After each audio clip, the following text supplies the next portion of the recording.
Hey guys, just got done watching 1988's A Nightmare on Elm Street, The Dream Master. Yes, it was good. I like the third sequel. It stars Lisa Wilcox, Andros Jones, Danny Hassel, Rodney Eastman, Tuesday Knight, Ken Sagos, and Brooke Bundy. Basically, Tuesday Knight takes over the role of Kristen Parker from Patricia Arquette. I don't know why Patricia Arquette wasn't in it. Maybe because the character wasn't going to be in the whole movie, and she's only there kind of to move on, if you get what I'm saying. So, okay, let's get on with it. Yeah. So it starts off with Kristen walking along, and she sees this girl using crowns on the no chalk, sorry, on the floor, on the concrete. And what she's drawing is the house that Nancy lived in, which Jesse lived in, which she had dreams about in the third one. And she says, "Is Freddie in?" And she goes, "No, but there's a picture of him like in the house with his hand out." And she carries on walking, and basically what happens is she pulls Joey and Kincaid in the dream. So basically, we've got the Dream Warriors back from the third one, the survivors, the Dream Warriors. Yes, yes, it's gonna be epic. I love Kincaid. I love his foul mouth, and Joey can talk. So basically, they get angry with Kristen, and Kincaid's dog jumps in the dream and bites her, and they all wake up. And they all don't believe her when she says Freddie's coming back, but she can feel it. And you're a bit like, So basically, they all you kind of get this plot development going on where you get to meet Alice and Rick and Dan. Rick being her boyfriend, Alice being her best friend, and Dan being her best friend. And then you've got Sheila, who's kind of friends with them all. So you're like, oh, these people seem nice, but you're like, in the year, because the last one was made in 1987, and this one's made in 1988. So in this whole year, she got out of the hospital, and she became friends with all these people in a school, and none of them think she's actually weird. They think she's weird when she starts getting the thoughts back, but before that, they're like, So, excuse me. So basically, then she's worried about it, and she keeps telling her, "Oh, they're coming back, right? Freddie's coming back." But no, they don't believe her. What happens? Kincaid goes to sleep, and he wakes up, and he ends up in the car graveyard where basically Kruger's bones were buried. And he gets out of the car at the boot of the car, which is hanging up, and he looks down, and his dog's barking at the floor. Like going like this and barking. And wheeze on it, and he sets it on fire, and the ground opens up. And this is one of the best CGI moments, like makeup effects, I've seen in the Nightmare on Elm Street film so far. Because just like in 1987's Pinhead, 1987's Hellraiser, it's kind of like you're watching the character be reborn again. And I really, really enjoyed watching Freddy Krueger being reborn with the new makeup and looking slightly different, slightly better. I really enjoyed that. So it comes out, and Kincaid is shouting, "He's alive! He's alive! Kirsten is alive! Kirsten is alive!" And he goes, see, and basically Freddy grabs hold of him and gets him with the knives and goes, "See you in hell." And he goes, "Tell him I sent you," which is quite funny. Then you get Joey, basically, he's looking at a model on the poster that he fantasizes about, and he's got a waterbed. And basically, in the waterbed, he feels something, and he has to look under it, and there's a naked woman underneath it going like this, and going, and all this. And he's obsessed. It's like, "Oh, no, don't go, don't go." Freddy jumps up out and basically drowns him and cuts him up and stuff. I did enjoy these first two death scenes. I thought they were quite good. So then basically you've got Kristen sitting there not in school when she screams and knocks herself out, basically. And that's when you see Robert Englund dressed up as a woman, which was funny. And then you got to see him turn into Freddy Krueger. which was even more funny. Then she woke up. So she has another nightmare, and instead of just leaving people alone, she decides to pull Alice into it. That's right, poor Alice. She decides to pull her in it. So Alice basically witnesses Kristen dying by being burnt alive. But as people die in this movie, for some reason, their skills go into Alice. So basically, Kristen could pull people into dreams and stuff, so she gets that power. Rick is a martial artist. He gets that. She gets that power. So there you go. There's a hint there, right? So you go home and you kind of learn that Rick is obsessed with martial arts, right? He's also quite upset when Kristen dies, but you don't really see it that much. You don't see him falling down in the street going, ah, no. You just see him go, and there's a swinging cat there. Cat swingers. And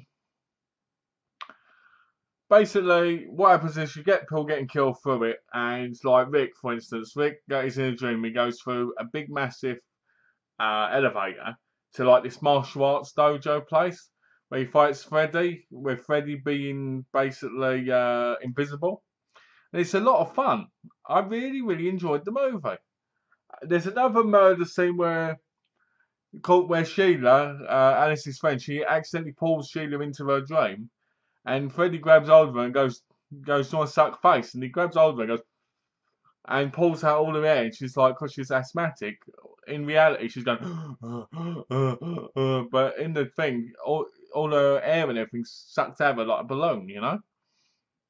Then there was another one, I think it's Debbie, where she turns into a bug. And it's just fantastic. It's just so much fun.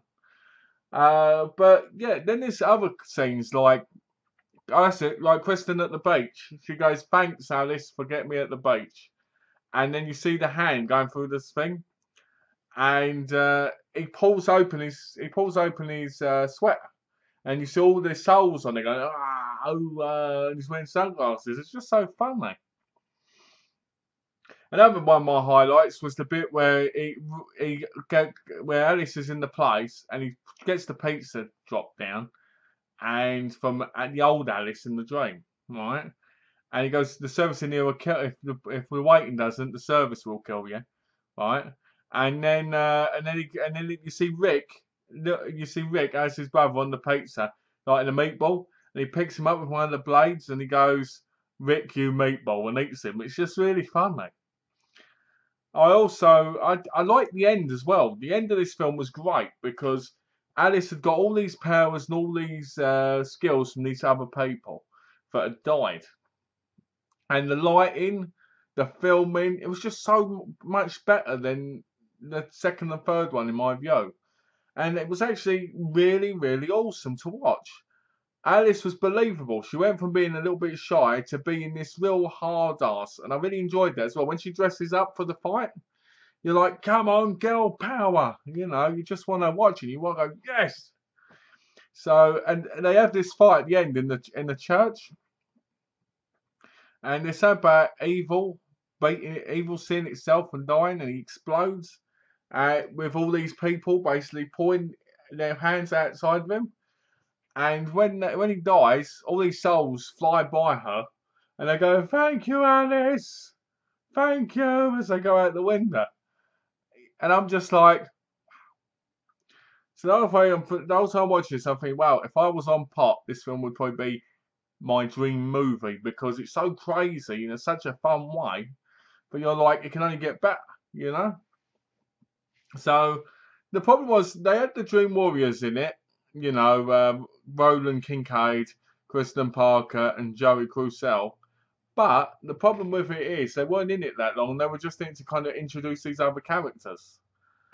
You know, and to be honest with you, that's okay because the film did benefit from it. I honestly don't know why Patricia Arquette didn't want to be in it. I just think it might be because of the way the role was. But for 1988, the year I was born, it's a really, really good film. I really enjoyed it. And for being a fourth sequel as well, it surprised me because I always expect like a fourth sequel to be bad, you know, like how Bloodlines was in Hellraiser. Oh, that was awful. You know, it just was great. I enjoyed it. There's a bit where they're at Rick's funeral and Rick gets out the coffin and goes, "I'm playing dead, sis," to trick Freddy. And she starts crying because she's seeing things. Because Alice at the beginning, you see her getting angry in her daydreams where she wants to attack her father for being a bit abusive and so forth. And it just happens. And there's another great scene. I almost forgot. I hate when this does this. My screen goes off for some reason. One of the things I really liked about it was when she falls asleep in the cinema and she gets pulled through the screen into this black and white film kind of thing. I think it's in the cinema itself. And she looks out and she sees the people in colour. But when you see her, she's in black and white. I kind of wish they'd have stuck with that through the rest of that scene instead of it going to colour. But it was just really cool seeing how she went through the screen and everything. It was just so fluid, so fantastic. So let's get on with what I thought of the cast. I thought Lisa Wilcox, who played Alice Johnson, was fantastic. She was awesome. She's a great actress. She's just plain fantastic. Rick Johnson was hysterical as the Rick Johnson that played by Andros Jones was awesome. Andros Jones was great with this whole martial arts, and it was a little bit nerdy, a little bit silly, you know, and I really enjoyed that character. When he died, I was quite upset, to be honest. Danny Hassel, who played Dan Jordan, was basically Alice's love interest. It didn't really matter that much until the end, to be honest. And I know he's in the fifth one, so I'm looking forward to seeing what he brings to the table in the fifth one. Rodney Eastman as Joey Crusoe. He wasn't really that much in it. To be honest, it was Kincaid who did most of the talking.